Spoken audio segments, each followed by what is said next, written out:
তো হ্যালো বন্ধুরা, তোমরা সবাই দেখো আমার হ্যালো বৌদি বন্ধুরা, তোমরা এখন সবাই দেখো, আমি এখন ভাত খেতেছি।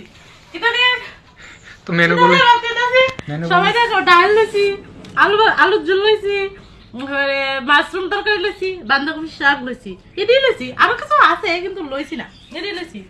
খাইতাছি সেই স্বাদ। আজকে রান্না বান্না কেমন হলো একটু বলো।